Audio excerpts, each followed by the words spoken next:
check out ESPN Film's newly released 30 for 30 podcast. From the producers of our award-winning documentary series, this is an amazing collection of sports stories you need to hear to believe. Speaking of amazing, Delta Airlines and the Fly Delta app make your travel experience amazingly easy with real-time bag tracking, e-boarding, and passport scanning during check-in. And don't forget to download 30 for 30 podcast to fill your flight with stories that will keep you coming back for more. This is the Dan Le Batard Show with the Stugotz podcast. How often do you guys find yourself confused by what's going on with Victor Oladipo, with the idea that Paul George leaves Indiana and Oladipo is now better in just about every statistical way than Paul George was while he was there? Like, what do you do with that information? What do you do with Isaiah Thomas all of a sudden become a 30-point scorer when he's the one with the ball in his hands all the time? Like, that the Thunder are worse now than the Knicks, and they're worse now than the Pacers. That Carmelo Anthony being on this team makes it worse than the team that he left, and Paul George being on this team makes it worse than the team he left. What do you do with all of that? I really don't know. I have thought about it, like what is going on with Victor Oladipo. Not often, but I have thought about it. And, you know, the best guess I can come up with on Oladipo is he's the best player on an average team, right? But so was Paul George, and it made him a superstar. Right, now you're starting to see that with Oladipo, and Oladipo playing with Russell Westbrook was not this. And now Paul George playing with Russell Westbrook is not this. So I'm starting to wonder, is the guy who plays with Russell Westbrook... Well, and Westbrook he's had 11 or 12 straight games where he's shot under 50%. Yeah. Because the best way for Westbrook to play is the way that he played last year, for Westbrook personally. Correct. But that's not best for their team.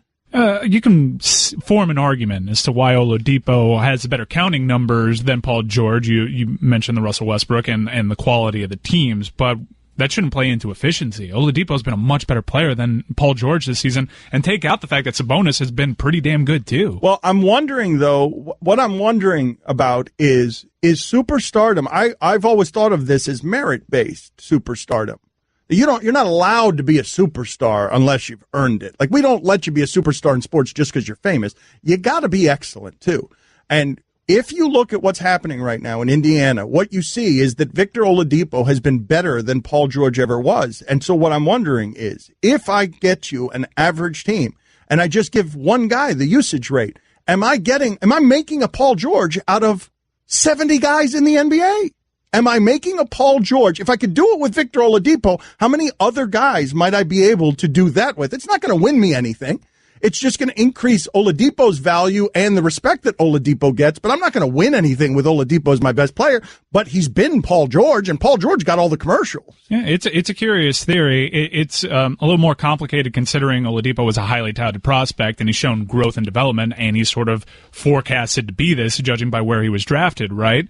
But man, what a season. 24.5 points a game on 49% shooting. It's way better than Paul George. And he was useless in Oklahoma City, and so was Sabonis. Sabonis was useless in Oklahoma City. Sabonis is giving you 12 on 54% shooting. I love that guy in college. He just seems like a tweener.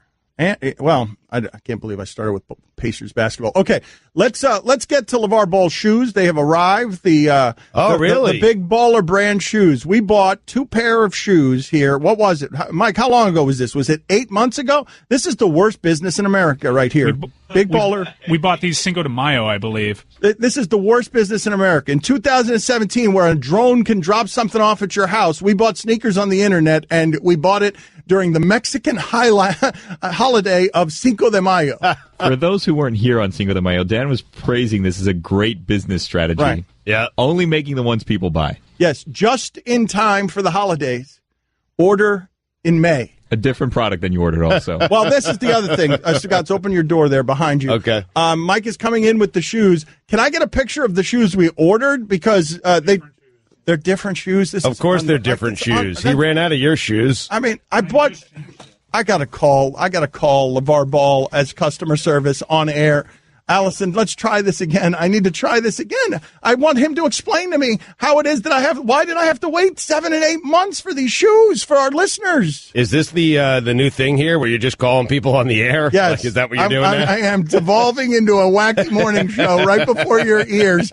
Last segment, we called that Bruce Sherman, the new owner of the Marlins, trying to smoke him out because he keeps using Jeter as a meat shield. And I left a message for Bruce Sherman saying, with his receptionist saying, can you tell Bruce Sherman that I'd like him to stop using or to talk to him about Derek Jeter being a meat shield? And you know what she said? She said Bruce Sherman refers all calls to Derek Jeter. And then Dan said, I'm calling every day. That's right. I'm going to call every day until I get Bruce Sherman on the air. Smoke that guy out owning the Marlins when he doesn't have money. Right. Then I called, and I feel like Bruce Sherman might be on my show in about 15 to 20 minutes. I already got a text back from Chris. Right. And we're having dinner tonight. Right. Stugotz buttered up. If you go listen to the local hour, if you want explanations for what it is that we just did. But now I've got Lavar Ball. Can I see a picture of the sneakers I was supposed to get? The sneakers I thought I was buying. If you're new to the show, Cinco de Mayo, Lavar Ball came out with his shoes. Back then I was not tired of Lavar Ball. He was an anarchist, and he was a bad messenger, but I love that he was just throwing fire all over the place, that he's the basketball Kardashians, that's what he's doing. And so in supporting his cause of anarchy, and Guillermo's right with his cutting criticism, that I believe that this was a brilliant marketing strategy, the idea of you do not start making things until people order them. That way, your demand is never higher than your supply. Like your supply is exactly at what your demand is. It's a good way to do it. You always hear companies struggling because they can't keep up with all the orders that are coming in. It's a good, right. Back order. Right. All right. So, Mike, how would you describe, before I open this box here, whatever it is Lavar Ball sent us for, what was this, $1,000? Was it $1,000? We bought $1,000 worth of shoes. Yeah, for two. I think it breaks down about 500. So listeners, we had a contest, and these are for listeners. We are going to send these to the listeners who won it, if we still have their names in the file cabinets from 8 months ago. Some people have moved. So the original Zo2s kind of look like some old school Kobe's with the Adidas sort of foam finish on the soles. All right, Stugotz, so look at those sneakers there that Mike is holding up. And since this is largely not a visual medium, even though some of you are watching us on ESPNU, the majority of you are listening to us on the radio. How would you describe those shoes? Before I open this box, how would you describe the shoes that Mike Ryan, that you're looking at right now? Because Mike can be a sneakerhead, but how would you describe what Mike is holding up right there? Well, it's black. They're low top shoes, black. They got Lonzo's number on the side there, number 3. It's got the gold trimming inside. It's got the Big Baller brand emblem on the back of the shoe. It's a good looking shoe. It is a good. It happens to be a good looking shoe. It's a good looking shoe. It obviously copied some more popular shoes, but hey, they were good looking shoes. All right, so now I'm going to open it up. They're going to be black, right? I guess. Who knows? I hope. We getting? All right. Before I open this, before I do this, you're getting the prime remix right now because Lavar said so. Hold on. Let me go around the room here and ask you guys, what do you think is going to happen when I open this box? Chris, what is your best guess for what's going to happen when I open this box? They're going to look almost exactly the same. Okay, that would be good. That would be an upset. If the Big Baller brand marketing model that is now making its way through Lithuania produced exactly what I ordered 8 months late. I think you're getting the flip-flops. You're getting the slides? Yeah. I hope you're getting the Jellos. I like the Jellos. I'm going to go off the board and say you're getting a hat. Do you guys believe that these shoes will be black? Yes or no? I'm not even sure they will be shoes. Okay. I guess I probably should have. All right, so I'm reaching into this. This right is here. Exciting, yes, man. Okay. 8 months in the making. Well, there might be some anticlimax here. It's a shoe box. Right, it's a shoe box. Oh, look, there's bubble wrap. Yeah, very exciting. Worth the $500 already. Yeah. All right, so I have the Big Baller brand here. It is gold, and it looks like Big Baller. It also looks like 3 3s. What the 3? His jersey number is 2, but yes, it does. It looks like their BBB looks like Big Baller brand looks like 3 3s. Did I get that wrong? All right, so here I go. Fireworks. I'm reaching into the bag, and there is some sort of velvet packaging. Wow. Is there a bottle of liquor in there? There's no way it's velvet. It is not velvet. It feels Polyester. like fake velvet. And now the shoes are here. There we go. Pulling one out. Oh. And here is the Big Baller brand. That's right a different there. shoe. That is a different shoe. It's a different shoe, yes. It's a higher top. It's not what I ordered. The shoe I ordered was a low top. That does not look like a low top. That looks like a high top. Correct? This is not the shoe that I ordered. It's like a hybrid. Yeah. This is Not a high top, not a low top. In between top. But it's a tweener.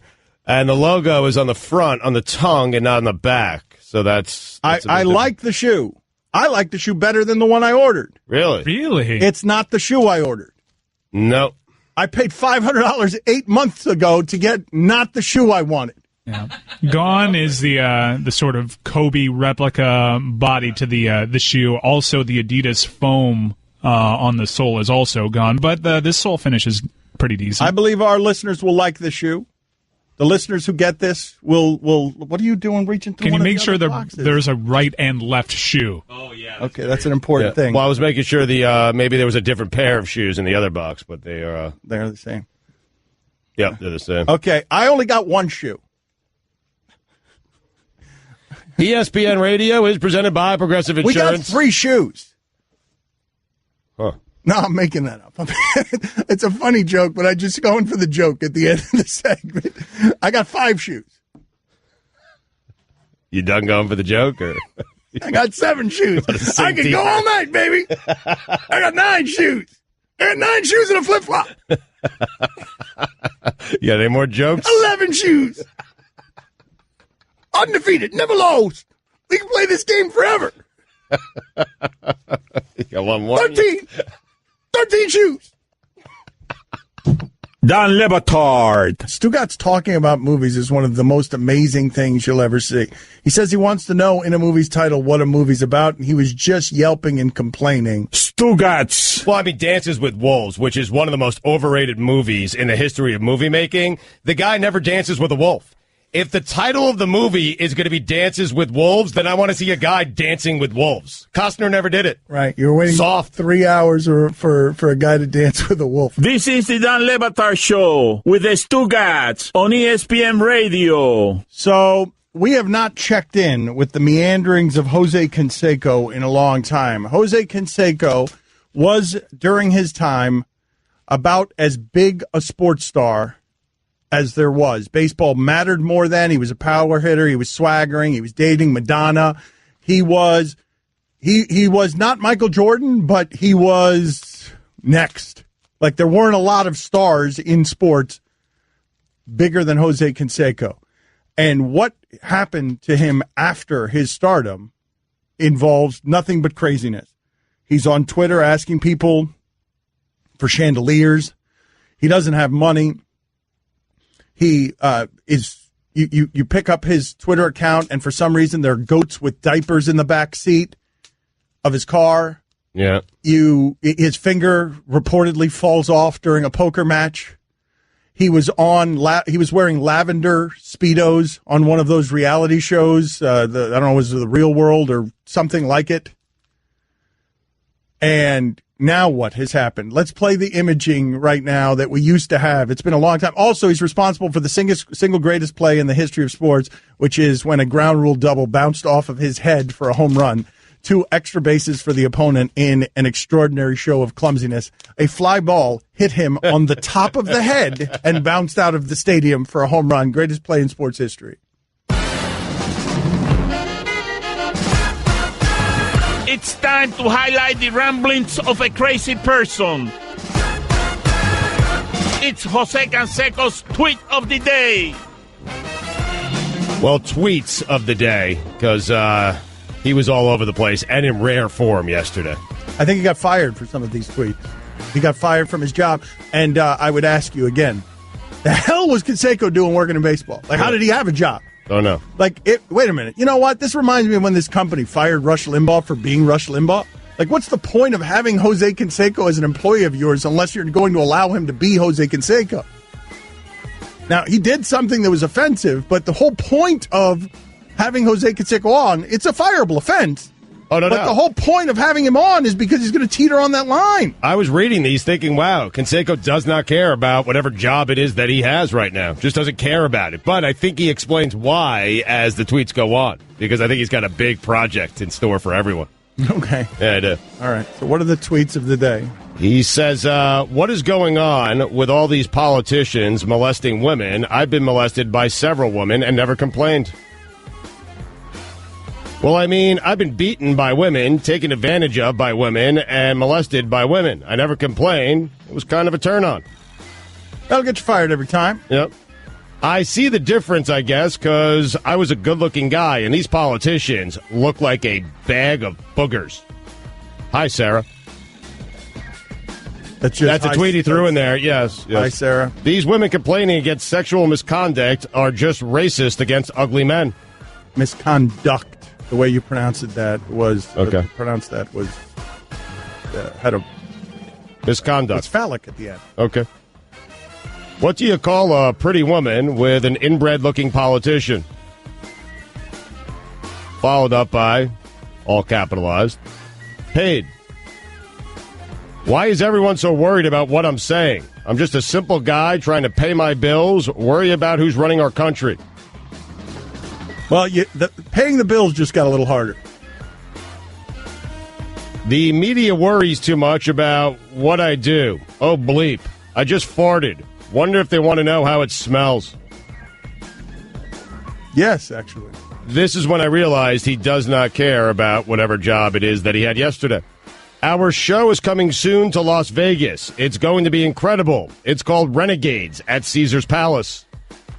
There's no such thing as being politically correct. It's called being a liar and a hypocrite. Jim McMahon, Terrell Owens, and myself, Jose Canseco, coming soon to Vegas, Caesar's Palace. Our show will be called Renegades. Check it out. No, the show is We Need Money. What was that? It was Terrell Owens? Jim McMahon, Terrell Owens, and myself, Jose Canseco. At Caesar's Palace, our show will be called Renegades. I mean, they are all renegades. What kind of show is that? A show I would watch, I think. Better watch out with Bitcoin time for the big investors to pull out and leave the little guy holding the bag. Now, Jose Canseco was expected to return to the A's broadcast before all of this happened. However, he only had a one-year agreement, so the regional network over there said he's no longer an employee here. We disagree with those, and the A's put out a statement. However, after the news that he wasn't being brought back broke, Jose Canseco reached out to Susan Slusser of the San Francisco Chronicle and in a text message said, if people can't take a joke, that's ridiculous. What I'm saying really has no meaning. Those tweets don't even make any sense. They're a bunch of riddles.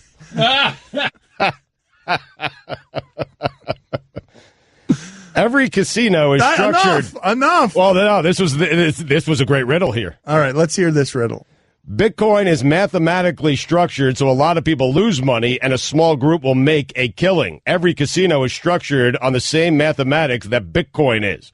Look at the simplest slot machine in Vegas. That is what Bitcoin is structured on. Should have ended on what Mike said. I don't know why you kept reading. Were you going to do what I was doing with the numbers last segment, where I was just going to give odd numbers for the rest of the time? Were you just going to read Canseco's whole account? Yeah. Or were you looking for the joke that would get us to the funny ending? I was looking for the joke, but Mike because you just did a Bitcoin thing that was totally irrelevant. I thought his take on Bitcoin was actually pretty interesting and spot on. Dan Le Batard. Texture writes in, spectacular interview with Lame Kiffin, you flabby jerk.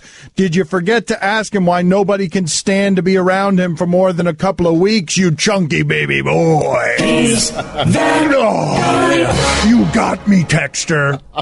You called me a flabby jerk, and then you came over the top and you ran up the score with chunky baby boy. Stugotz. What is this voice and face? No, I'm defeated because I had retorts and I could use the vocabulary to lash back, but instead I'm just defeated. You look like a chunky baby boy. Yes. This is the Dan Le Batard Show with the Stugotz on ESPN Radio. What do you do if you're the Thunder, Stugotz? Do you write it out? You have to write it out. Yes, absolutely. You don't? Oh, I just know those are trades they had to make. And it looks like those pieces aren't ever going to fit. Like Westbrook's a difficult. He's a difficult person to play with because of his ball dominance for guys like Paul George and Carmelo. What Carmelo and Paul George have just shown you is to reiterate how great Kevin Durant was, because Russ is a hard person to play with. Well, in that dynamic, Russ was the 2, Durant was the number 1 guy. But yes, you come to Russ's team now when you're falling in line behind Russell Westbrook. George and Carmelo are lost. They could not have possibly thought that this is what they were signing up for. Carmelo left the other day before speaking to reporters after having 11 points. Right. Well, that's what he does. I mean, the 11 points, walk out of reporters. I told you that thing would he'd get old in a hurry. And he's literally gotten old in a hurry. And I guarantee you the Oklahoma City fan base is tired of him after 26 games because he's annoying. And I can tell you what follows Carmelo Anthony. Nothing. Nothing follows Carmelo Anthony. Wherever he goes, nothing follows except headaches. That's it. That's what he brings to your city and your organization, a big fat headache. I'm tired of him. It was a trade they had to make, though. And it is a trade you have to make, and we were all ready to make Presti Executive of the Year by somehow getting those players all to go to Oklahoma City. And by pulling the trigger on those trades, he got Russell Westbrook to commit to them long term after he saw how aggressive they were, and they can still move Paul George and Carmelo Anthony. No, but what I'm asking you guys is, do you start thinking about moving them? Because you got no chance. You're losing at home. You're losing at home to the Hornets. You're only 3 back of the Timberwolves. It is early, right? It is early. It is. But what I'm asking you is, what do you do? I'm asking you to be the manager of that team, the guy responsible for the infrastructure. You had to make the deals you made. Everyone would agree with you. You got to get rid of Oladipo. Right. And they weren't playing well. Sabonis, they weren't playing well with Russell Westbrook. He wasn't incorporating them. Well, they went for it, and as Mike pointed out, and it's a great point, they pleased and placated Russell Westbrook to the... It is a great point. Yes. Yeah, if you get him to sign long-term, that's fine. Like, that's enough on those deals with a one-year experiment. But I've watched them when they're playing right. There have been games, like when they blew out Golden State, when Westbrook and Durant were going at it, and Golden State was healthy that game. Like, they blew them out. They beaten San Antonio. Like, when they play well, it looks right. It's strange that it doesn't look like that every night because it seems like those parts would fit. I mean, that's not a lot of defensive play you're getting on that. I mean, Carmelo right now, if Carmelo's not a scorer for you, he's a liability.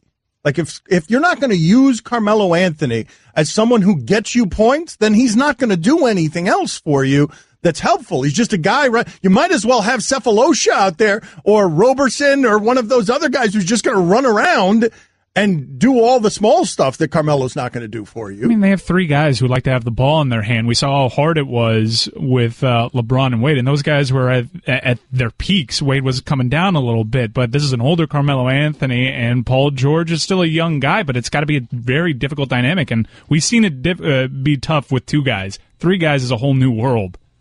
I love what the Rockets are doing. Not just, I don't know, what are they, 21-4 or something? Like, obviously, everyone loves that. But do you see how they're staggering the minutes? Like, they are doing some creative stuff with the math, trying to catch up to Golden State with some of the way they're using the minutes, staggering. One of either Chris Paul or James Harden is always on the court, always. One of them's always going to be out there. That's not something you've seen before.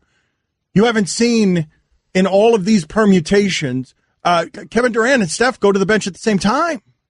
Right, but Draymond or Clay are out there. I know, but yes. But you haven't seen what you're seeing here, where they've only got 2 guys, so they are maximizing the ability of the 2 guys to be the number 1, which is what Carmelo and Paul George need, but it's hard to do that when you've got 3 of them. I love what Houston is doing. We're in a league right now where most people are resigned to the fact that you can't beat the Warriors at their own game.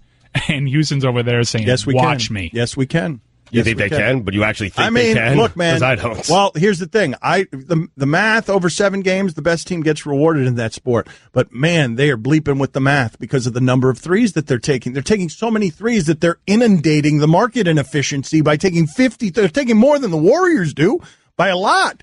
And so if they've got a math advantage and one shot's worth more than the rest, they're tilting the game in their favor by taking so many of them with these 2 guys playing so fast and just surrounding them with shooters. It's a really fascinating way to chase the Warriors. No, I don't think so. But on any night that they hit 20 of the 53s, they're probably going to beat you. It'd be a really cool story for D'Antoni to go to from innovator to punchline to guy who beats the Warriors because he invented the damn thing. But this is what I'm saying. Yes, Mike, that's really cool. And what I'm saying specifically about coaches, general managers, we don't treat them the way that we treat players, where a player has a bad year and you're like, they'll be back. Or he's done. A player's done. If he has a bad year, he's old. We don't think that coaches and general managers have bad years, that they might be good coaches. D'Antoni's clearly a good coach. Yep. Like, clearly. That's obvious. What you have seen from James Harden, it's something McHale couldn't do. What you've seen in retrospect is McHale probably need to follow Morey a little more on some of the analytics that he was throwing in the garbage can every time Morey came in and brought them in. To your point on threes, the Rockets have attempted 43.2 per game. The Warriors are right around 30 per game. What I'm saying is they're trying to get to 50. Right. They're trying to get to 50, and they're like, okay, you guys want to make twos. We're going to take so many threes that we're just going to change the game's math by percentages. Right. Like, that's everything that's happened. What did Embiid have last night? He played 39 minutes last night. Because if we're going to get back to basketball being dominated by bigs, it's going to have to be done by Embiid.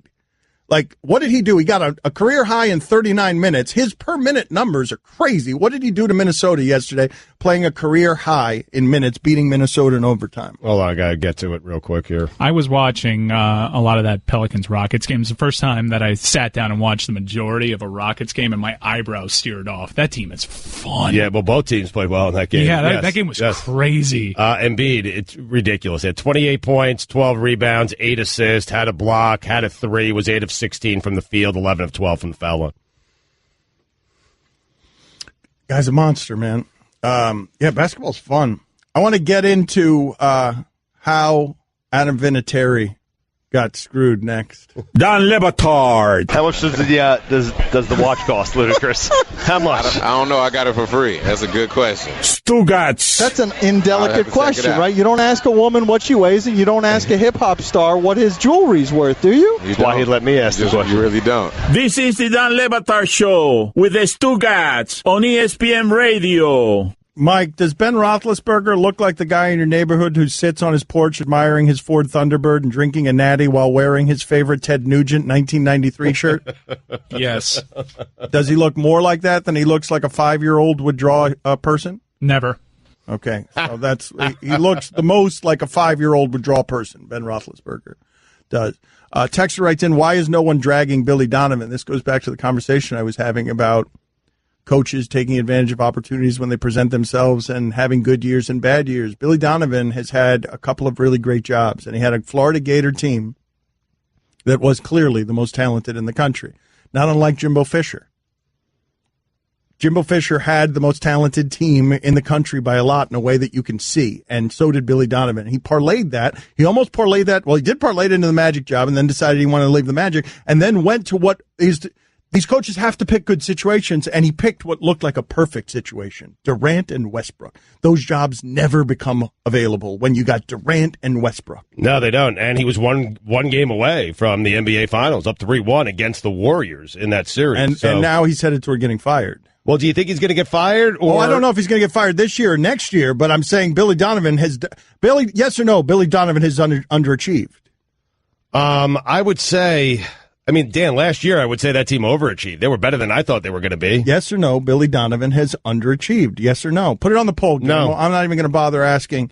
As a pro. I mean as a pro. I'm saying no. I think he's done a fine job there. I do. He was a coach when they blew that lead to Golden State. I know he was, but he also got them to within one game of the NBA Finals, and last year they were a bit better than I thought they would be, and we'll see what happens this year. You took Kevin Durant's championship after he won it in your personal record book. Now you're giving Billy Donovan credit for getting close to a finals? Yeah, Coach of the Year. It's my record book. I can do with it what I want. I mean, if you want to start your own personal record book, feel free, and I think you have, with UCF winning a national championship this year in college football. Yeah. So, I mean, I don't argue with what's in your personal record book. You have argued consistently with me about how good UCF is. Well, it's absurd. I mean, really, when you think about it, it is patently absurd that you have UCF as the best team in the country. But again, I can laugh at it. I can mock your book. I might not read your book, but it's your book. Right, it's my personal record book. Yeah. Okay, thank you for allowing me that. You got it. Now let me have mine. Mine, Billy Donovan, was Coach of the Year that year. And him, the Thunder, blowing that 3-1 lead had nothing to do with Billy Donovan and everything to do with Kevin Durant. Right. Okay. That's interesting. They actually won that series in my record book. Hence, Coach of the Year. No, they only won that series in your record book in the Billy Donovan pages. Correct, yes. The Durant pages, there is no, what happened in that series in the Durant pages of your personal record? Oh, he choked. And then he took old Easy Street, the easy path, over to Golden State and decided to join the team that he couldn't beat by himself and win no titles. Yeah. It's a shame. I mean, if he stuck with Russ and Billy D, he'd have plenty of rings.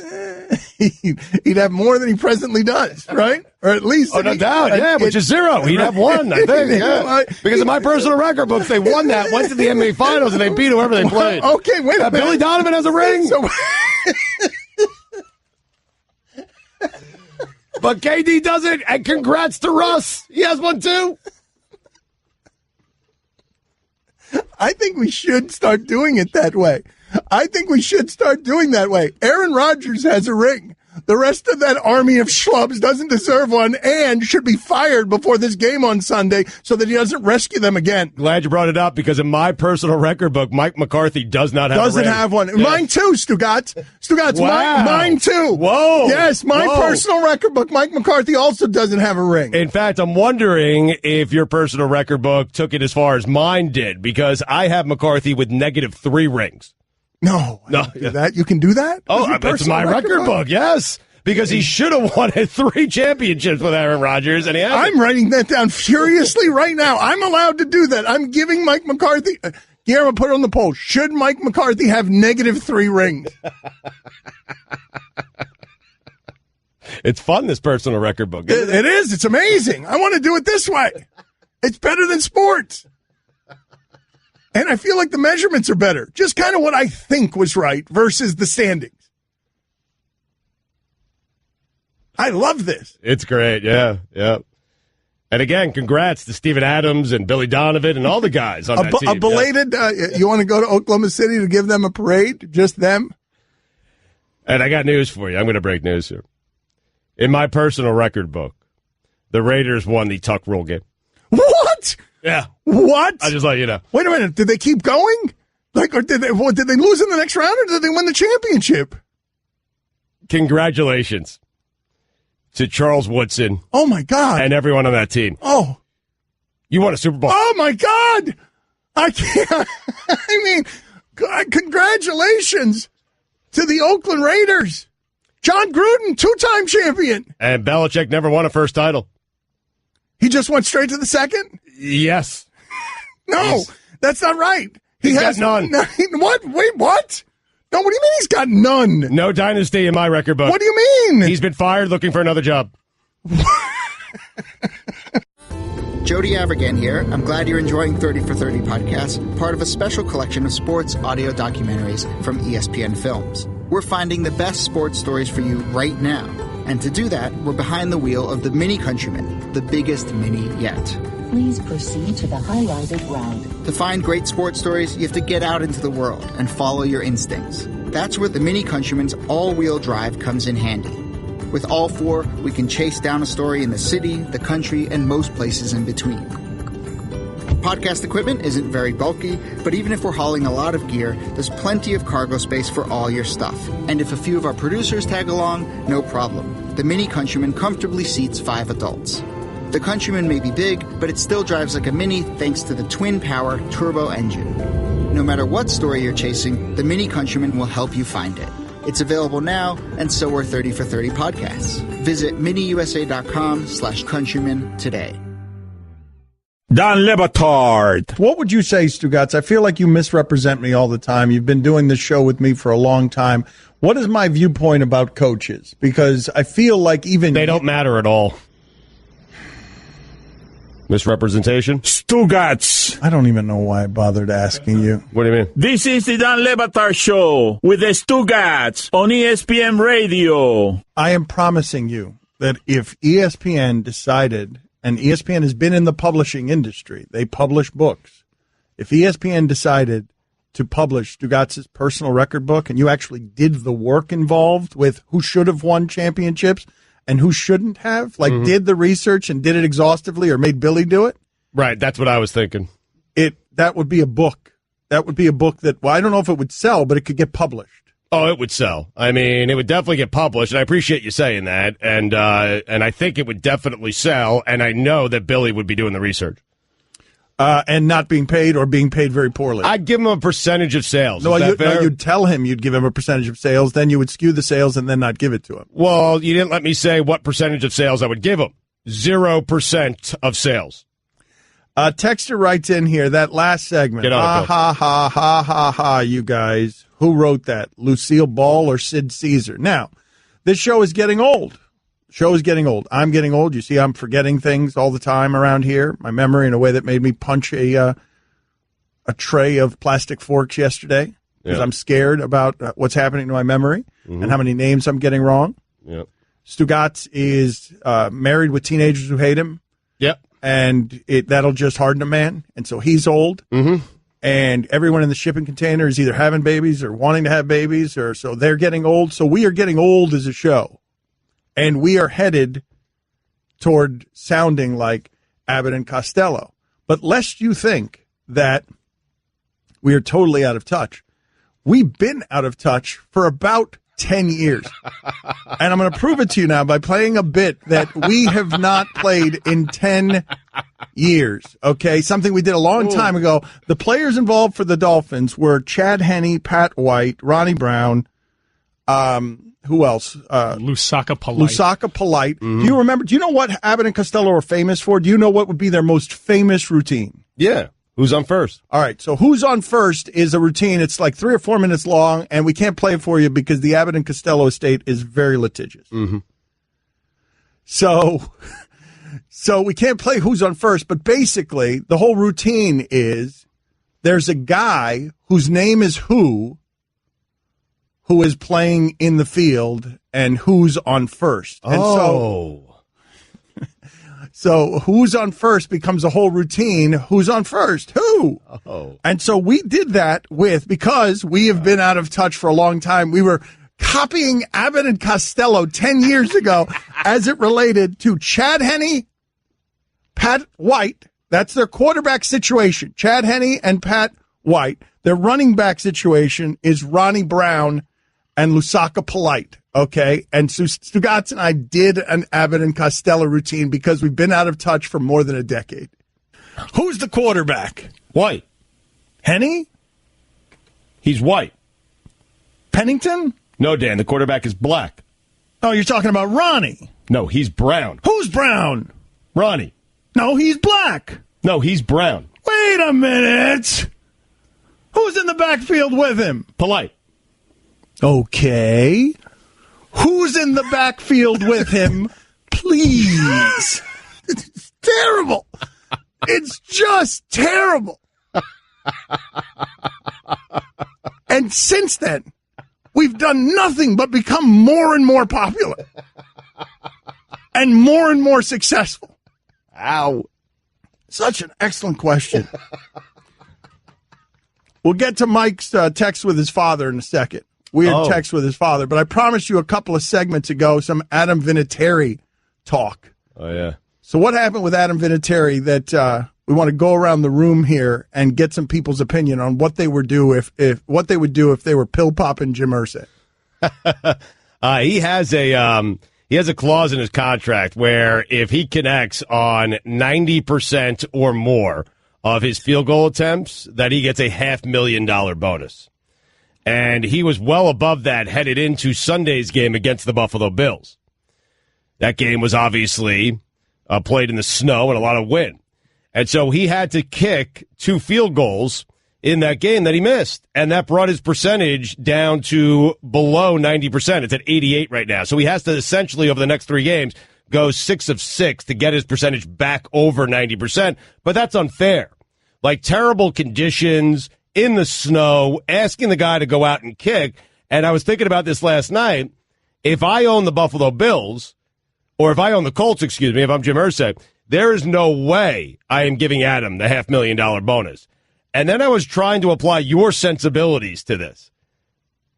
And I'm guessing that if you were Jim Irsay, yeah, of course, spirit of the law, not letter you'd of the call law. Adam and say, "Hey, difficult wind conditions, tough weather. I'm going to hand you $500,000." I don't think you're allowed to do that. I'm not sure. We had a situation like that with I think you could do it in non-salary cap sports. Philip Hughes, the Minnesota Twins pitcher, should have gotten to. In non-salary cap sport, the owner can just give you the extra money. But I don't think you can do that in football contractually because incentives, the way they count against the salary cap. But let's just say they could for the sake of argument. Because you realize that through your prism, if you were Irsay, you definitely wouldn't give him the money. But if you were Vinatieri, you'd absolutely make your case for demanding it. 100%. It's Vinatieri's fault, though. He should have cut a deal with the snapper or with the holder and been like, just bobble this ball. I'm not kicking it.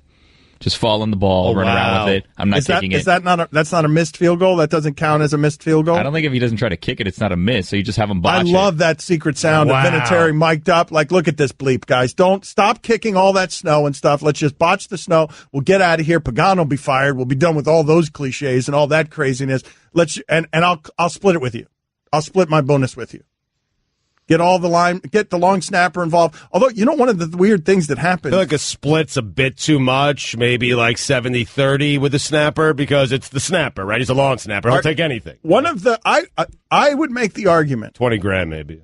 I would make the argument that the single most taken for granted, undervalued thing in the entire sport, maybe in all of sports, is that long snapper holder exchange that you never see botched.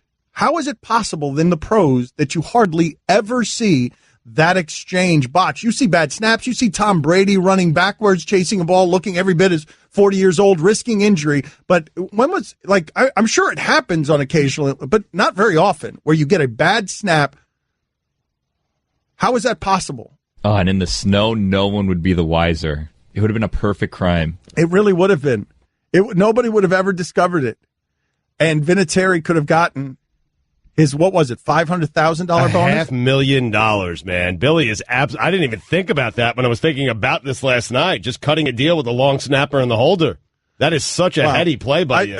Going unstated here, and this is wrong that this is happening, is just the very idea that Adam Vinatieri is still kicking footballs in the National Football League.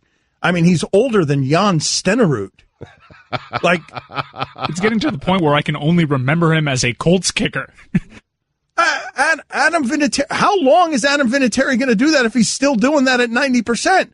Is Adam Vinatieri going to put this on the poll, Guillermo? Is Adam Vinatieri going to still be kicking field goals as a mummy in his 90s?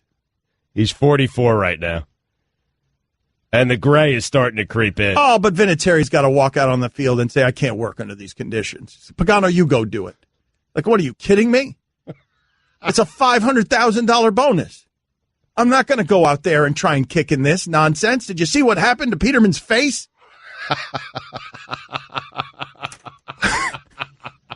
Right?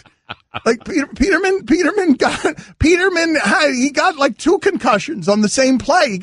His brain was concussed and the side of his face was concussed. Whatever brain particles are in the side of his face. You got to bring Pagano, the picture at its worst moment. Peterman at its worst moment, right as the face is driving into the snow. You got to bring him that picture on your phone when he calls you to go in and just say no. Well, why not? Chuck, look, we all know that you're on borrowed time. Don't make me go out here and do this. I got $500,000. I couldn't tell where the ball was the whole day. That's what I'm talking about. When we discussed this, I can't tell either. How do you expect me to kick it when you're on the sidelines coaching and this is how you feel about it? I couldn't tell where the ball was the whole day. You already mentioned that, Chuck. I couldn't tell where it was either all day. It was snow. It was crazy. I was trying to get him to say hi, Frank. But you couldn't find it? Couldn't find it. It was a lot. I was asking a lot of you there. All of a sudden inventing a conversation with Pagano out of this guy. We could do a whole nother Who's on First routine with me and Pagano. Dan Le Batard. I mean, Stugotz is the physical manifestation of the comment section come to life. Do you agree with that assessment that you are a comment section come to life? 100%. It's, I wouldn't take such pride in that. I do. Stugotz. But I want you to imagine Stugotz rising up from the gutter. Like, what you're looking at right now is a gutter. Only a gutter. And now it starts as a face, and the mouth gets bigger, and it just keeps growing, and then just shouts, rings. This is the Dan Le Batard Show with the Stugotz on ESPN Radio. So Charles Barkley went on with Golic and Wingo, and I know many of you have a whole lot of issues with Charles. Charles is a very good friend of mine. I love all the things that he is, even though I disagree with some of them. He is unusual in that I've never seen a celebrity in my life ever treat the common people as well as Charles Barkley does in terms of making people feel special. And yesterday, because he cares deeply, and I know many of you hate Charles Barkley, or you think he's an Uncle Tom, or you think that sometimes the way he talks about black causes makes it feel like he's playing, respectability politics, and you don't like some of the things Charles Barkley said. But Charles Barkley dragged his butt to Alabama yesterday to be in the middle of that and see if he could swing the power in Alabama in a way that Alabama doesn't ever get the power swung, and he succeeded. And that is using the platform. He's not a perfect messenger. There are many places that he gets it wrong, but one of the places he doesn't get it wrong is the manner in which he cares. And it's not a small thing. So Charles Barkley was on with Golic and Wingo, and he is a father. Charles is a father, and he doesn't. I feel like what Lavar Ball is pressing on the most, Lavar Ball doesn't bother me. Right. But I feel like he's bothering parents. He is. But I feel like I don't feel like he's bothering single people or college kids or people who don't have responsibilities and don't have to care for someone or nurture someone who comes from the womb helpless. Well, you just can't relate to it. If you're single, if you don't have a kid, you just can't relate to what it is to have something that's so important to you that you would do nothing but, shower them with good things. I know, but moral outrage generally comes, it comes from a lot of places, but oftentimes the place that it comes from is the idea of somebody exploiting their children. Right. Like, if you're a parent, and you'll feel that more deeply. You will feel what's happening with Lavar Ball. I'm looking at it from here, and I think it's all funny. It's all entertainment. Parents look at it, and they're like, no. There are kids involved here at a dangerous age. What Lavar Ball is doing is dangerous. And now everybody's a parent and telling him how to parent. Right. I would tell those parents sending your kids to public school these days, that's dangerous. Anything's dangerous, okay? I don't think you're doing it better than he's doing it, okay? All right, well, you do it your way and let him do it his way. Well, hold on. But here's Charles Barkley telling you he's not down with the way that Lavar Ball is doing it, sending the younger Ball brothers to Lithuania to start their professional careers right now, because if anyone's going to exploit them, it's going to be him before it's going to be the NCAA. I do know Lithuania, they got a great basketball heritage. If you go back and look at the 1992 Dream Team that I was fortunate to be part of, they were one of the elite teams that we played. I don't know anything about that league or how it is, but like I say, first of all, I wish there was a place farther away from America they could send him. First of all, I would never leave my kids over there. If he's a legit father, he should stay over there with those kids the entire time. That would prove something to me. People want to say he's a great father. Well, stay over there with those kids. I would never send my 2 teenage kids to Lithuania and then show back up in the United States the next day. I would stay with my kids if I was a good father. So he's raining down the judgment, Stugotz. Right, and I'm not, listen, I'm just not a fan. I respect what he has to say. Charles has been on the show and been great to us over the years. I'm not a fan of other people. Parent your own kids, okay? And you don't know the exact plan that Lavar has for these kids in Lithuania. You don't know if he's going to have family members with him. You don't know if he's going to be there himself some of the time. You don't know. Yes. So maybe that's not good for Charles Barkley. But you know what? It's good for Lavar Ball, and it's good for those kids because they're okay with it. Well, but wait a minute. That's a big distinction you're making there, because I do think that many of the people who object to everything that's happening here, you just said it's good for Lavar Ball. That's indisputable. What many people are arguing when you get the angriest form of outrage is that he's doing it for Lavar Ball at the expense of his kids. You're like, the kids are okay with it. The kids don't know any better. Whether they're following dad and dad says, let's go play professionally in Lithuania. Like, they're pretty young to be making those decisions. They are pretty young, but Dan, so what? Go to UCLA and let the NCAA and UCLA make tons of money off of your name, understood. off of your No, brand? wait a minute. That's good parenting? Wait a minute. No, wait a minute, though. Okay. I'm not sure that LaVar Ball views himself as much as a father as he does as a coach or a brand builder or a marketing manager for these kids. That the thing that they all want together is the success that comes from this. And so he views himself as the anarchist builder of an empire going against the grain. But you need to separate those two things. Him saying the NCAA is not going to exploit my kids. If anyone's going to exploit them, it's going to be me and under my care is different than sending them to Lithuania and then staying here and just letting them sink or swim in Lithuanian basketball. I don't know how he's handling those details either, but Charles Barkley continues to go down this path on Golic and Wingo where he's just saying, no. This is just exploitation. This is LaVar Ball doing for LaVar Ball. I just feel bad for those kids because, everybody talk about he might be a good father, this and that. No, he's not. He's just exploiting his kids. His kids, I love the kid playing for the Lakers. I don't know the other two kids. He's all about big baller brand. He has no foreseeable talent. He's trying to make money on his kids. And I just feel sadness for those kids because they're going to do whatever he tells them to do. And I just don't like the guy at all. Plain and simple. And don't tell me he's a good father. Just because you exploit your kids trying to make money because you have no talent, that does not make you a good father. That makes you exploiting your kids. And I don't like the guy at all. And I wish they would quit putting him on television because he has no talent whatsoever. The voice of the Yankees, Michael Kay, is next. Dan Le Batard. If you watched the interview last night that he did with Al Troutwig, I believe. He was a fossil, by the way.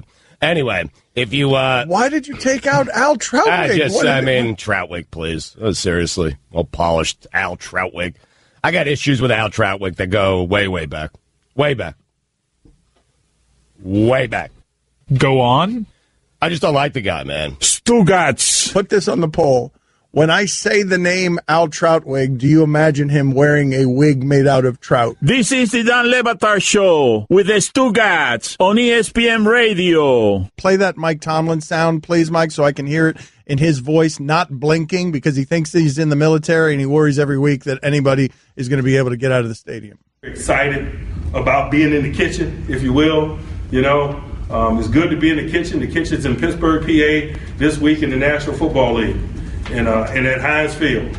And that's where you want to be in the middle of December. So we don't take it for granted. As competitors, we're excited about it. But as professionals, we know that preparation is going to be required. So we'll spend the rest of this time putting ourselves in great position to perform in the manner in which we desire to. Oh, for the love of God. No one wants to be there in the middle of December. Nobody. Michael Kay with us now.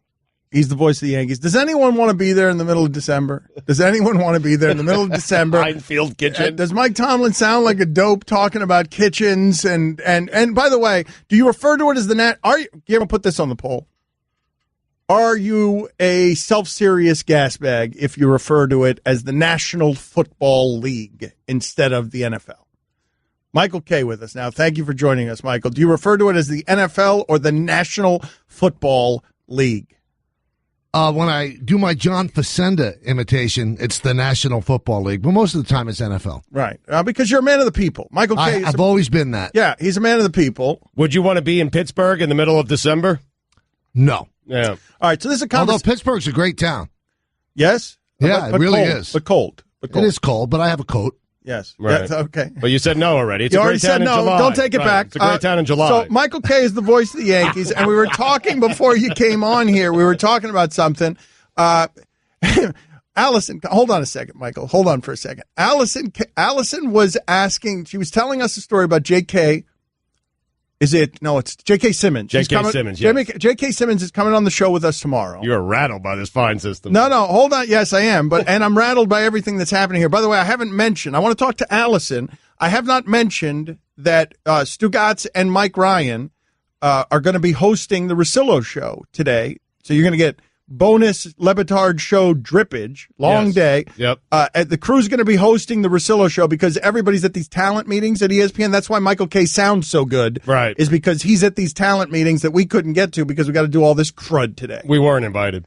So, Allison, what I want to know about is what was the ridiculousness that you were talking about with Stugotz? This is a good conversation here. Stugotz asked J.K. Simmons last time he was on because he's endorses Farmers Insurance, if he gets free insurance. Right.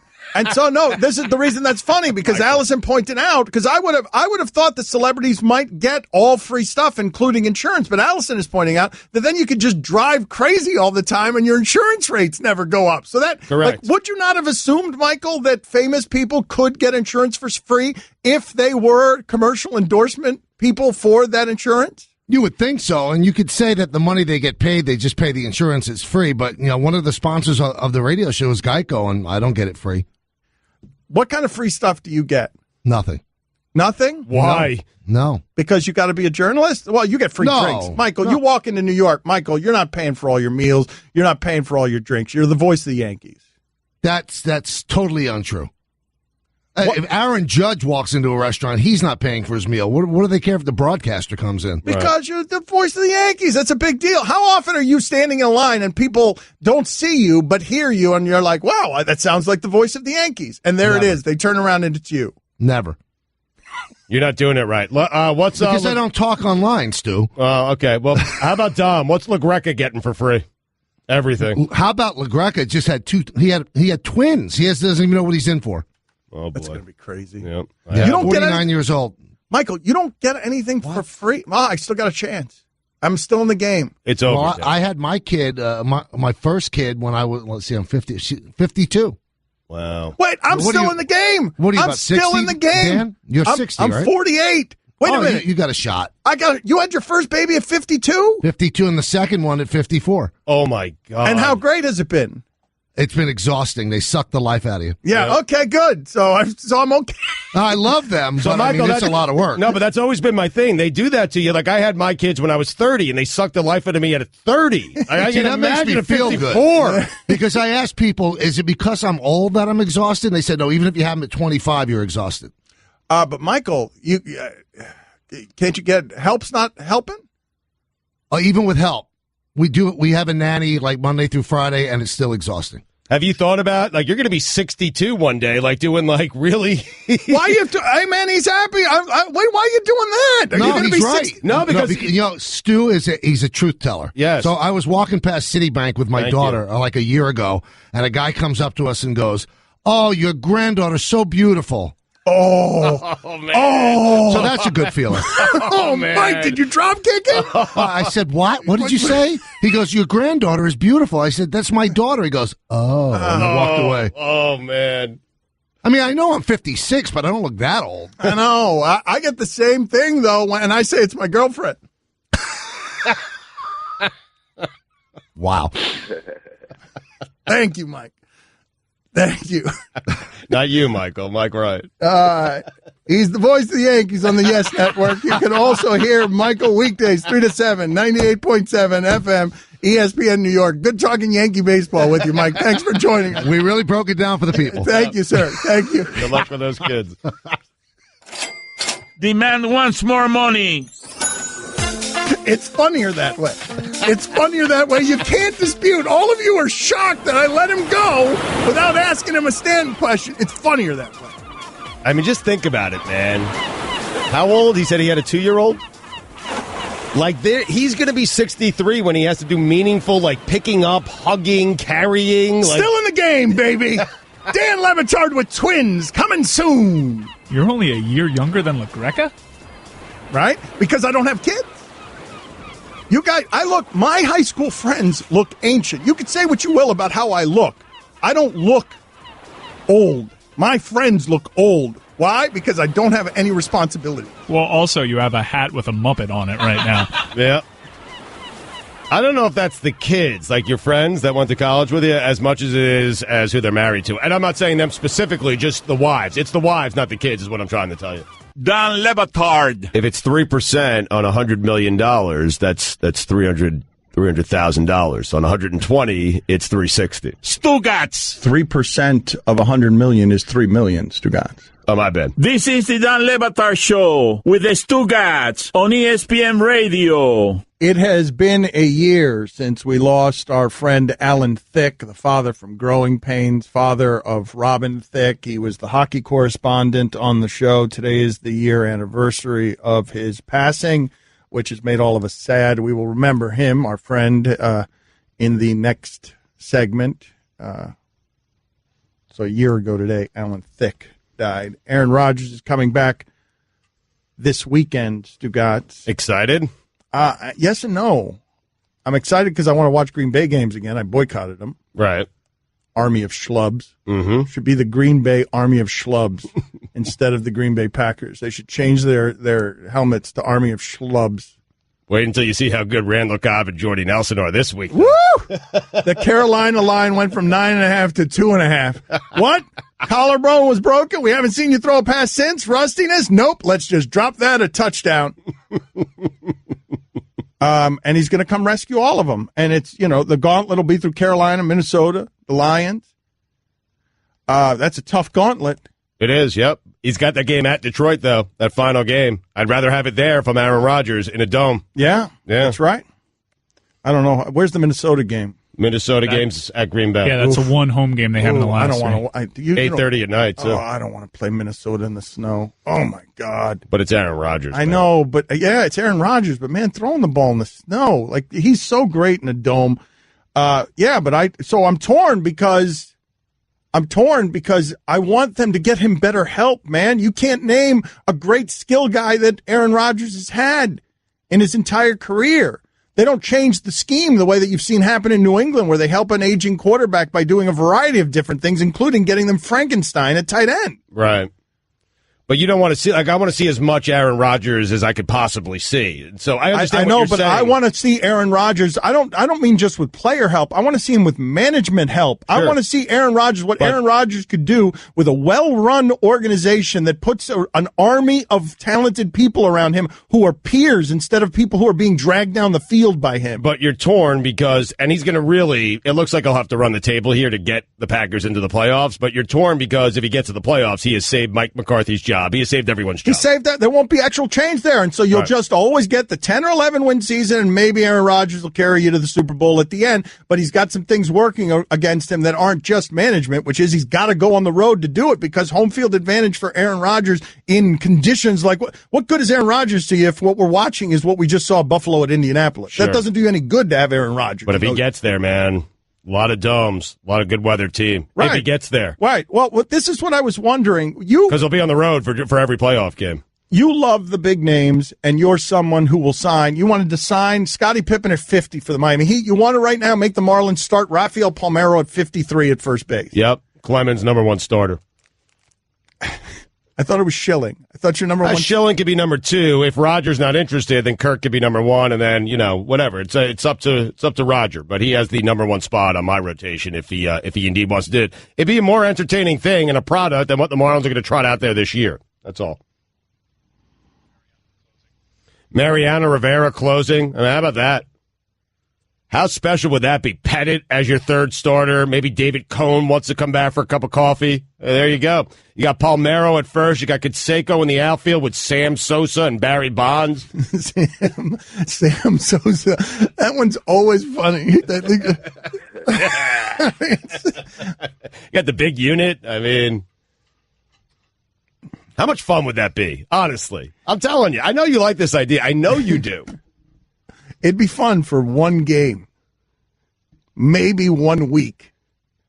I'd like to see Barry Bonds face the best in the game today. I would love to see it. Be great. Bonds versus Kershaw. Oh, no Ichiro though. Why no Ichiro? Well, he's an active player. Is he? I think so. He still wants to play. I want guys who don't want to play. So does Palmeiro. That doesn't make him an active player. Wait a minute. Ichiro doesn't play for anybody right now. Someone's going to sign him.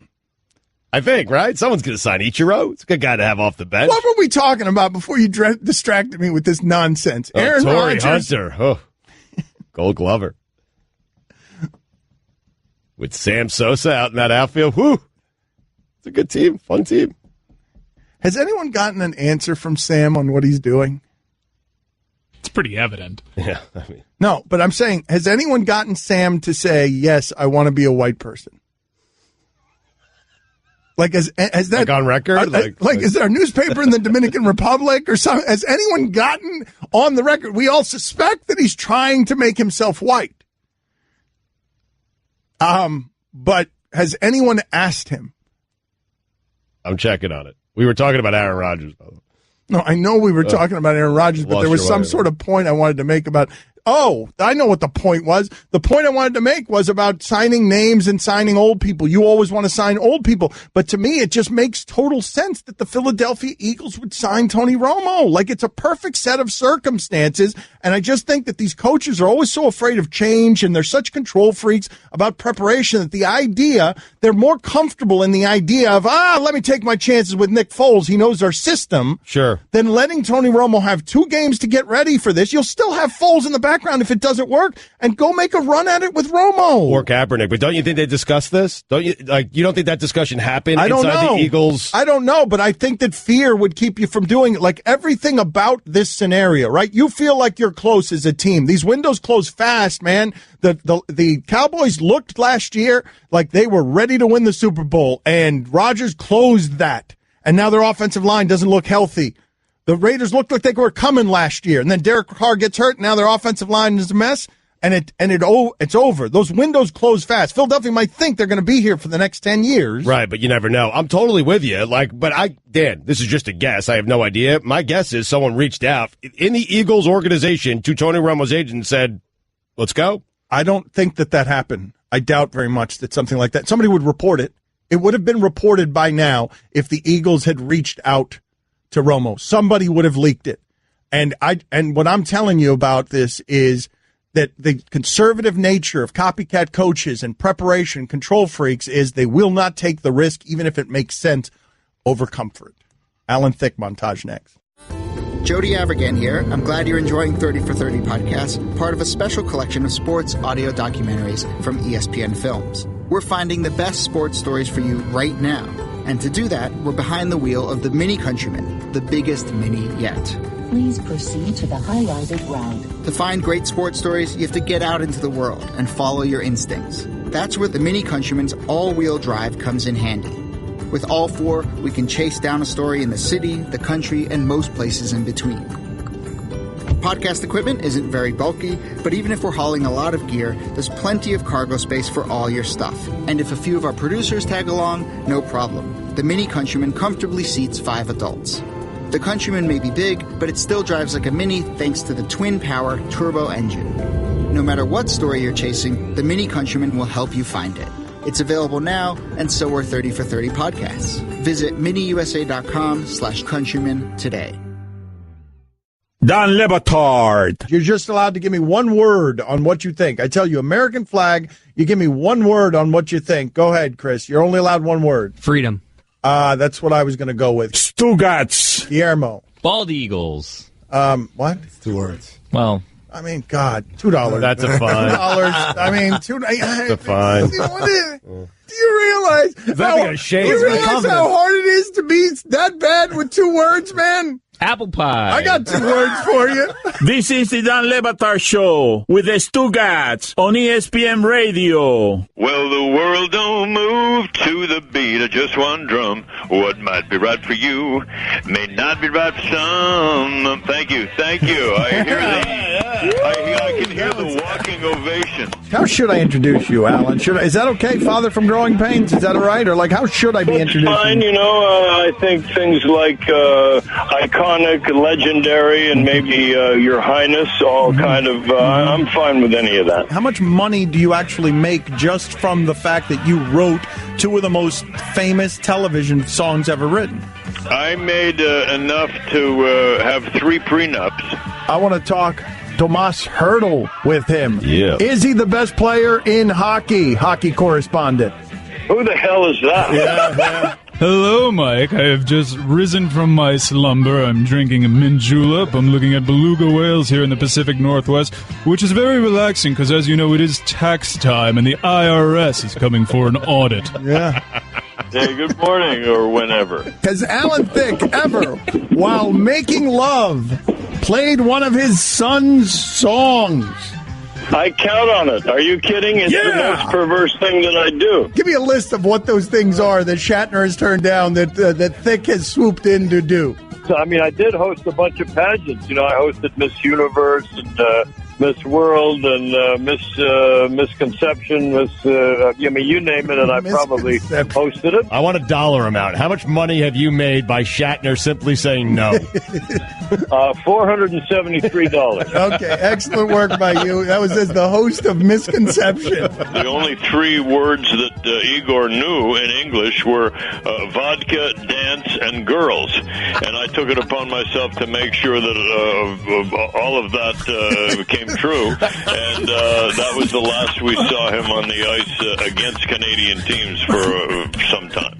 Really? Only the only 3 words that you need to know, right? I think, I mean, you might not even need to know dance.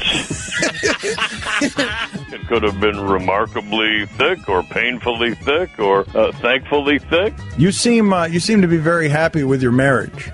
I am.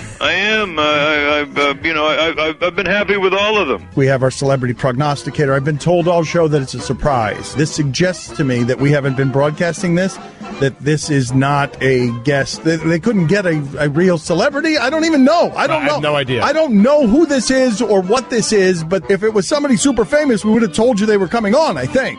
Hello. I'm going to try to overlook the not very famous introduction. When Snoop Dogg on radio one day was asked who the weirdest, most unusual guy he ever smoked weed with was, and when he responded, Alan Thicke, my son's lines lit up like, was he mistaken? Was he talking about you? Could that have been your dad? To which my response, of course, was, well, I was at the same party, maybe in another part of the room. I want to be there tonight when lightning strikes, fire on ice, something like that. Is Turtle Wax still doing well? Is the business of Turtle Wax? I don't know. I wasn't asking you. I was asking.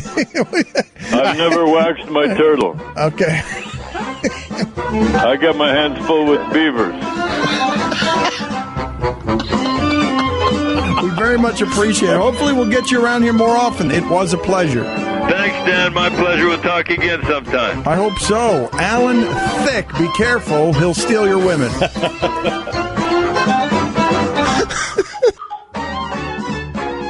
Wow, what an interesting combination of funny and heartbreaking. Like, that hurt. Yeah, it hurts. That one hurt. It missed that man. It hurt to listen to that. Yeah, because we had a lot of fun with him for a long time. Who would be the most popular guests in the history of the show? If you were to go the history of the 15 years we've been doing this. I mean, Alan's certainly right up there. Ron McGill is certainly right up there. If we were to go ahead and put this on a poll, let's come together with a list here at Le Batard Show. Who has been your favorite person in the history of this show? And the choices have to be from among Ron McGill, Greg Cody, Alan Thicke, Super Dave Osborne, the recurring guests. Yeah, I was going to say Bob Einstein was working his way on that list before he self-imposed a ban after the death of Alan Thicke, or was it Paxson? Like, somebody was on the show with us and then died, and Bob Einstein believes that our show is cursed and has now refused to come on. And in fact, Allison, can I get an update on this? Still talks to Allison. No, like every week, every day.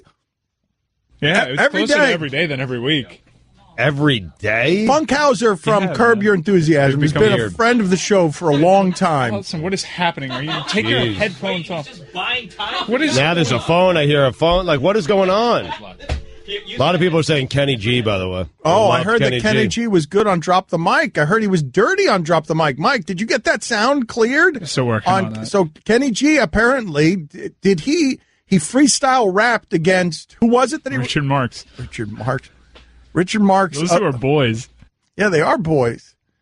If you don't know anything about our show,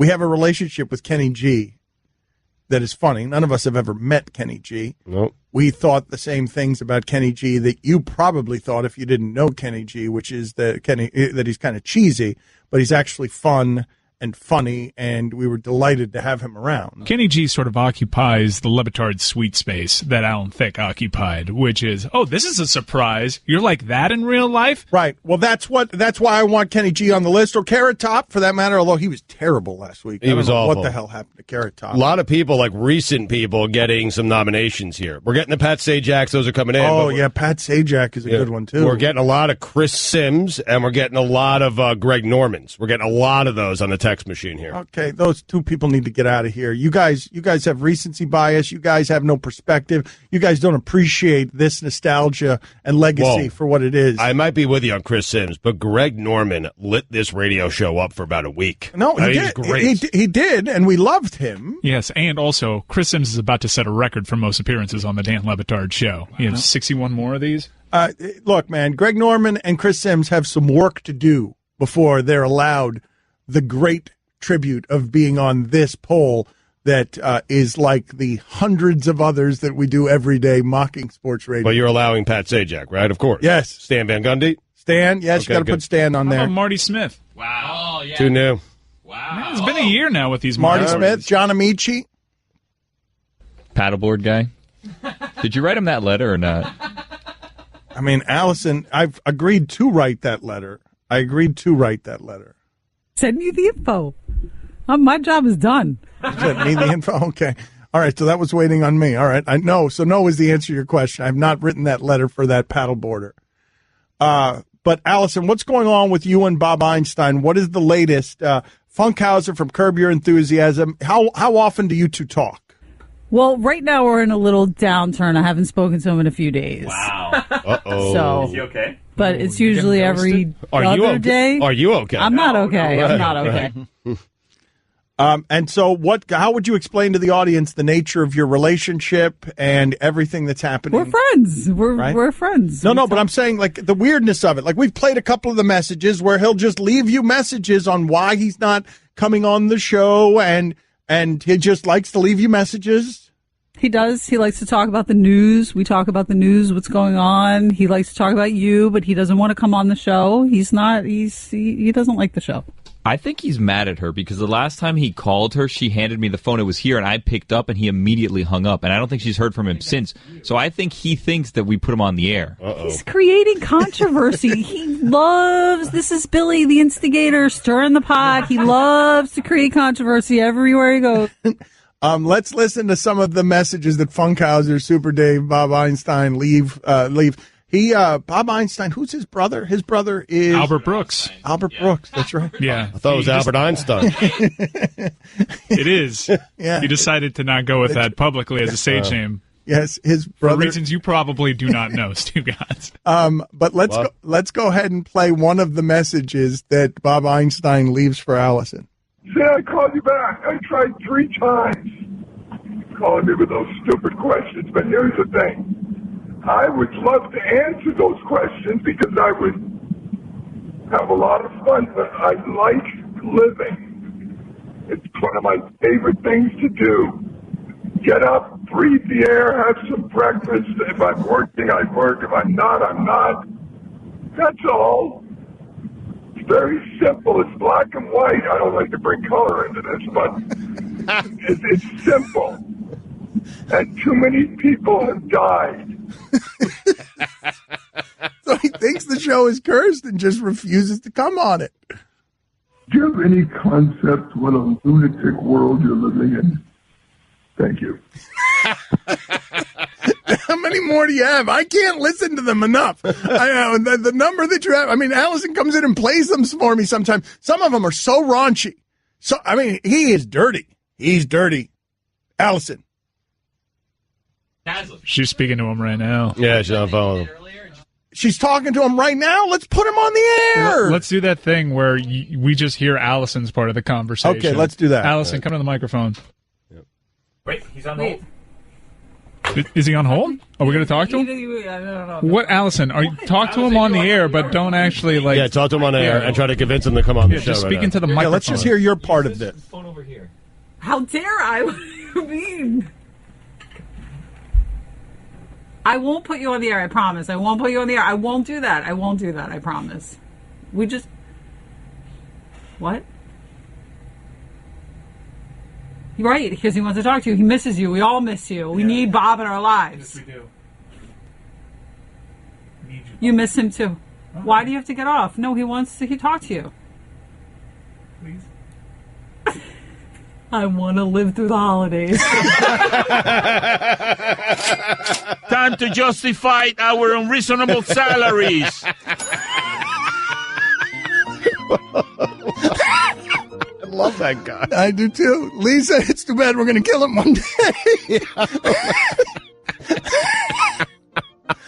I love you so much, Bob. I'm sorry that one day we will murder you and never be charged. Because how can you prove a curse in a court of law? You'll never get us. We are leaving no paper trail. Right, we have countless examples of guests people who haven't died. We're still alive. So many people who have come on our show and haven't died. Is Billy talking to him now? Oh, let's hear this. Hold on a second. Huh?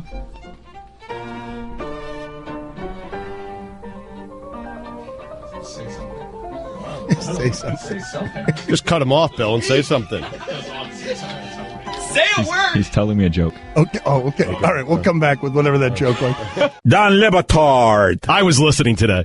I was on my listening game today. I remember it like it was yesterday. Well, it wasn't yesterday. It was an hour ago, but I remember it clearly, and that's what I said. Wait a minute. So you're saying you had to throw a cliche in there if I remember it like it was yesterday, even though it was an hour ago? It was today. Stugotz. What you're saying is I remember it like it was yesterday, so you're really arguing against how well you remember it, because it was an hour ago. If you remember it like if it was yesterday, that means you don't remember it well. This is the Dan Le Batard Show with the Stugotz on ESPN Radio. Guillermo, $2.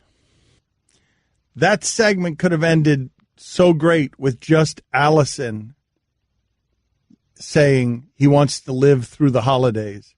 And then we went to you and your call. I didn't turn the microphone on. I didn't even know you guys were talking to me. I was like, I put it on. So that $2. The microphone was on, and you didn't offer a contribution that was worth anything. Right, but what he's saying is he was just having a private conversation with Bob. Bob was telling him a joke. He had no idea it was going to be mic'd up, and you can't cut a guy off in the middle of a joke, especially a comedian. $1. Read the room. Tried to help you out, man. So, do you feel shame at Le Batard Show? Do you feel shame when you land in the minority on one of our polls? Do you feel shame that you're being told by the rest of the listening community here that your opinion is the wrong opinion? I'm just curious. All of ESPN today is at a talent meeting. They excluded us because we are not talented. Yep. And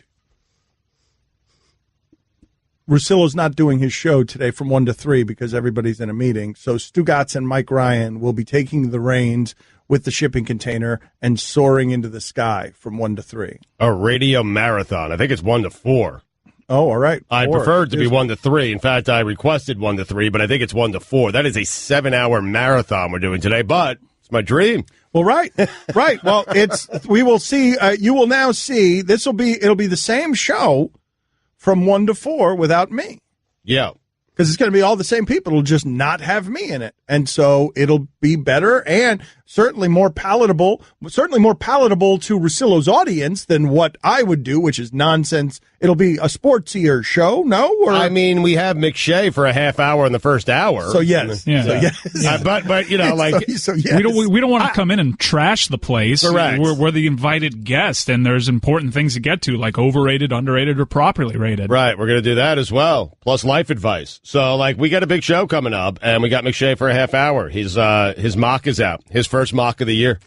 I like the idea, though, of just generally our show metastasizing, like where I like the idea of maybe you sneaking into, as you have been, Wingo and Golick. Yeah.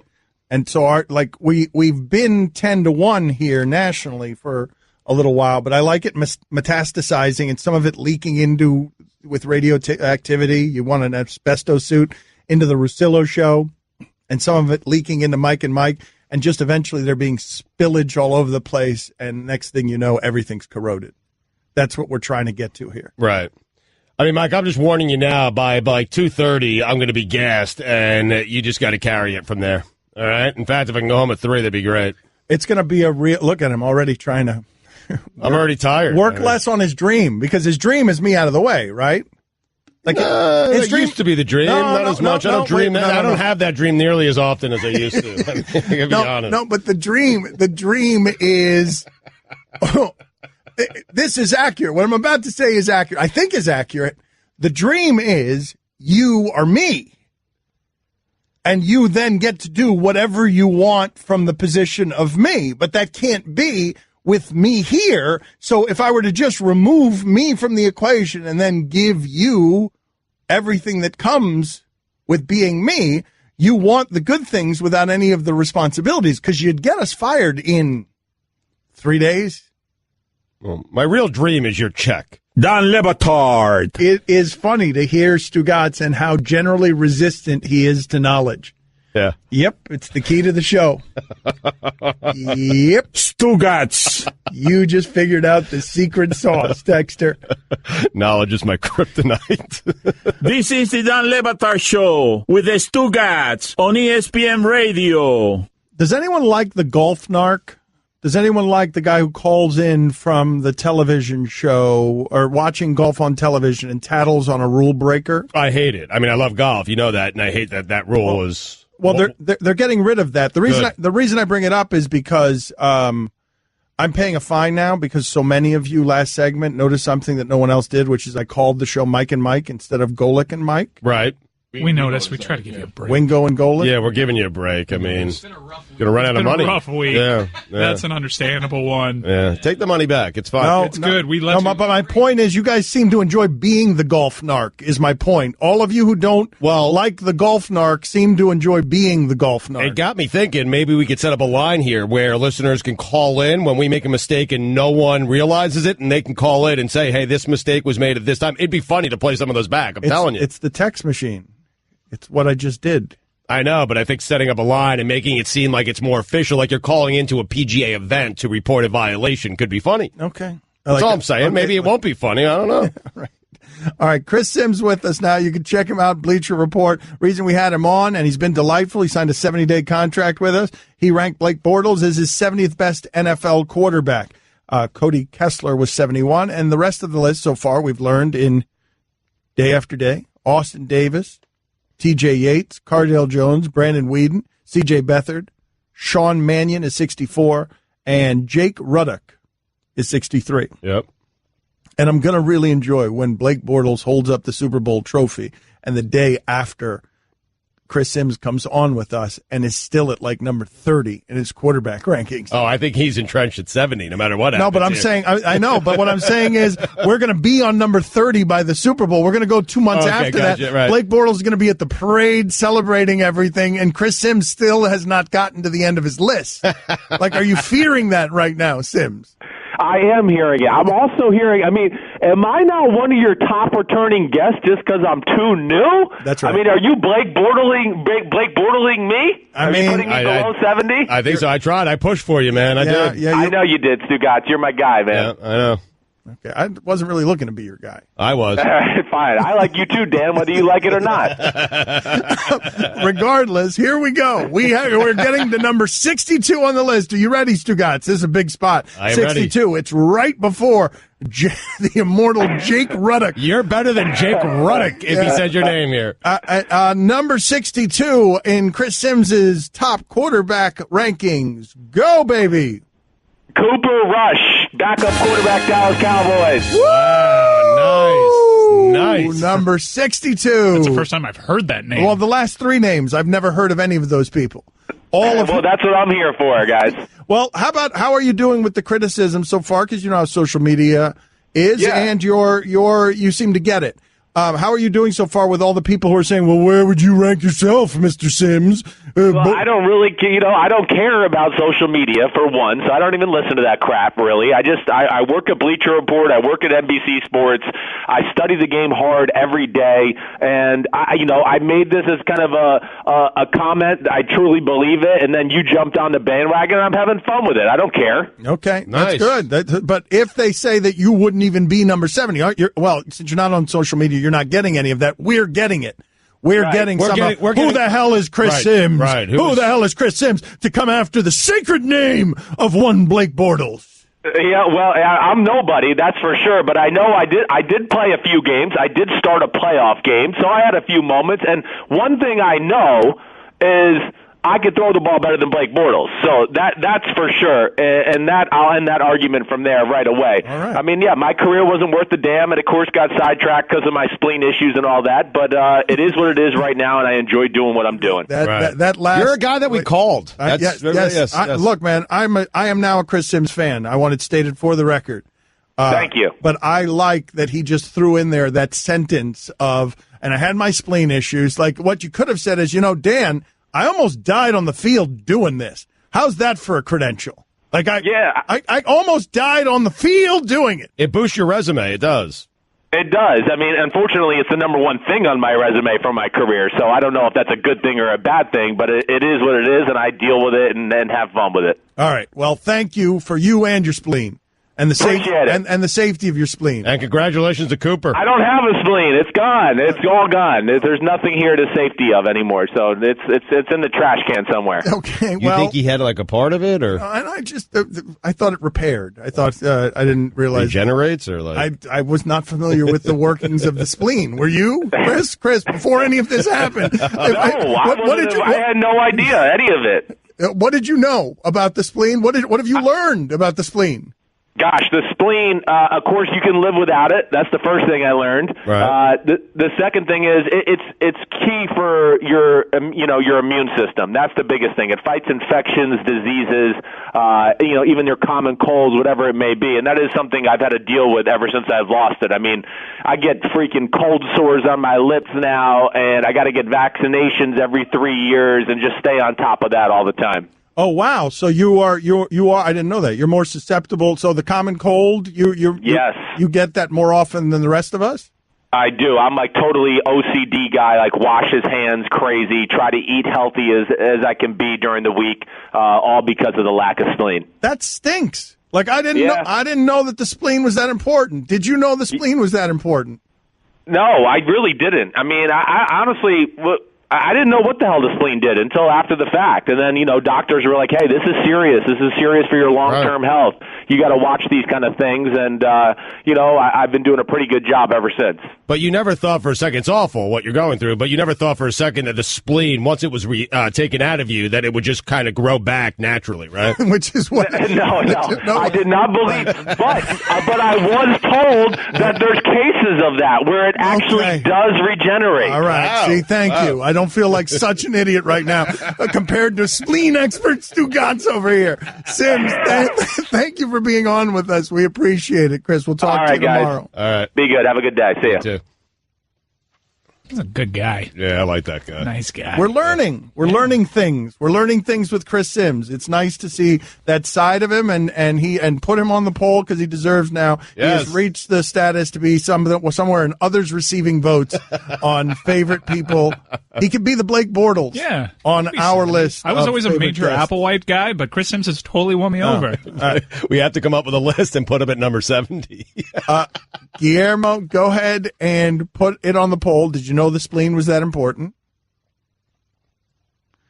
And the second question, I want it to be about Chris Sims. I want him dropped into the favorite guest thing. Dan Le Batard. Did you know that Jose Canseco's finger fell off during a poker game? We did a good show today, man. 68% of the audience said no. That's all we got today. Is that all? Our job is done. Stugotz. That's a quality program we put together. Good job, everyone. This is the Dan Le Batard Show with the Stugotz on ESPN Radio. Baseball super agent Scott Boras has equated New Marlins ownership to a pawn shop. in a story by Jerry Krasnick, ESPN.com, because the Marlins are, again, sellers on any and all contracts. And he says, you have a community down there that grew to know 4 or 5 star players. They have a tremendous outfield there. They have a new ballpark. They have an excitement they grew to know. They suffered a tremendous tragedy and loss with the death of Jose Fernandez. As a community, they bonded around that team. You would hope that Major League Baseball would screen new ownership so that we have someone come in and provide additions. Instead, they come in and they redirect. So you're not a jewelry store that's coveting your diamonds. You become a pawn shop that's trying to pay the rent of the building. I think major league markets are damaged by that. I think it's disappointing for players who grew up with one another. You always hear people talk about development and growing in an organization. That process was exhibited and functioning at a high level in Miami, and it was basically redirected due to debt service, paying off the purchase price for the ownership as opposed to giving that fan base something to look forward to. Now, everything that he is saying here is 100% spot on. I just don't want to hear it from him. Bad messenger. I was going to say the same thing. He's Stanton's agent, by the way? I mean, no, he's not Stanton's agent. He was Jose Fernandez's agent, and he's only interested in the money, and he's only interested in everybody spending so he can get his clients ridiculous contracts. Great message, awful messenger. Don't care what Scott Boras has to say about this because he's never done anything wrong. He's always done things the right way, Scott Boras. Please. Yeah, that's pretty rich from Scott Boras saying, complaining about fans getting attached to players. No, but all of this is rich people behaving badly. What happened with this Stanton trade? Because Manfred, all the commissioner of the league gave you on this when the Marlins sold is we were real happy with the purchase price. Like, man, if you're going to make it that cold, if you're going to run business that coldly, you deserve to lose your customers, Manfred. I'm not even kidding you. Like, you should have more in New York, but you deserve to lose all of your South Florida customers if your chief goal is to just get the purchase price up to a place where Jeter can't afford it, so he's got to get rid of Stanton because the previous owners mismanaged things so poorly. Like, that's crazy to me. Right. That the math of that is allowed to happen at the highest levels. It's nuts, of the sport. And the people are just telling you, Manfred made this happen, man. Yep. Manfred made this deal happen because he wanted to get the purchase price up there. Jeter didn't have the money. Jeter knows that he overspent by about $300 million on that team. He can't afford it. So what's contract of Stanton? About $300 million. So what just happened was Stanton being traded. Did you just do the math the way I did it, Stugotz? Yep, 100%. That $300 million that Jeter overspent on a team because baseball needed to get the purchase price up is the contract they just traded. That's baseball conspiring, man. You shouldn't be that surprised. I understand you're upset by it. You shouldn't be that surprised by it. That's it. It's just big business, and that's what people do, especially in positions of power. That's what they do. Rob Manfred, you think he cares about the fans down here in Miami? Honestly, do you think he cares? But he deserves. He doesn't. He deserves to lose them. Okay. He deserves to lose all of them. He's going to lose some of them. He's not going to lose all of them. If they get good again, he'll get all of them and then some back, and he knows that. So why not get $1.1 billion for the Marlins? The Marlins. Think about that. When getting approved by Major League Baseball as a new owner, you have to present to them your plan. And he told Major League Baseball his plan was to shed salary. Yes. And Major League Baseball, knowing what happened here in this market, was cool with it. Yes. I don't care, Mike. Yes. Jeter didn't just buy the team and then announce this plan. Jeter, with baseball, made this plan. How do we get you to get the purchase price to $1.1, $1.2 billion? How do we get it up there? You overspend by $350 million. Like, that part is gross, man. Yeah, MLB deserves some blame. Knowing what's happened in this market, they're treating Miami as a small market. Major League Baseball doesn't deserve some blame. Major League Baseball deserves to lose South Florida's dollars. They don't deserve blame. They deserve to lose all of their customers in South Florida. The problem with that is then that reinforces that, look, they can't support a baseball team. That's narrative. fine. Baseball has earned that. Baseball has earned that. Take your money. You sold your soul. You sold your soul, and you treat it. It's not a pawn shop what they treated South Florida as. It's a brothel. It's not a pawn shop. It's dirtier than that. It's this whole vicious cycle of, well, the fans don't show up. The fans don't show up because you're constant betrayal. Because you keep milking this, and now you milked your legend's integrity to get to that $1.2 billion. Derek Jeter's in the middle of a storm right now, unlike anything he's ever been in terms of unpopularity. You took all his dignity, his integrity, his reputation, you squeezed everything you could out of it to get to that $1.2 billion. And now you're going to get rich and richer, and he's going to get rich and richer while trafficking and selling of his name. And what ends up happening is they deserve to not have a single fan in that ballpark when their season opens. Not one. They deserve to not have one person sitting in that stadium the day that it opens, on opening day. And they thought by merely his name being Derek Jeter, they'd be able to get away with it.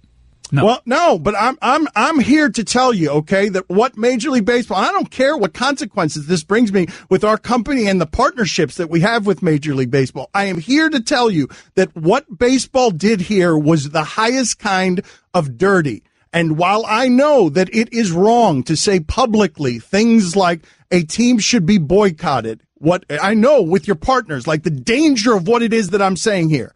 And what I'm telling you is the way that baseball did all of this to South Florida, the way that baseball did South Florida dirty, conspiring on all this stuff to make it happen so that they could get that business price up to where it is, they deserve to not have a single person support that business in South Florida. It's what they deserve. Baseball. It's what baseball deserves here. Like, Manfred needs to know that South Florida is not good with what happens here just because his epicenter is New York and everyone's celebrating that the Yankees just got better. That first game is against the Cubs, though, man. No, I might go to that one. I'm with you. Rizzo's a hometown kid. And the Yankees come to town not shortly thereafter. Oh, my God, so many bombs. Can you imagine how cool it would be seeing Giancarlo Stanton in that stadium? Bombs. It's 4 with the Cubs and then 2 with the Red Sox right after the 4 with the Cubs. They don't deserve a fan in May. Good? Yeah. Today, they don't deserve a fan. Well, starting on April 5th, then it goes to the Phillies. I mean, when the Yankees come to town. Though. And if for whatever reason this Jeter plan works, I'm there. If they start winning. No? Yeah. No?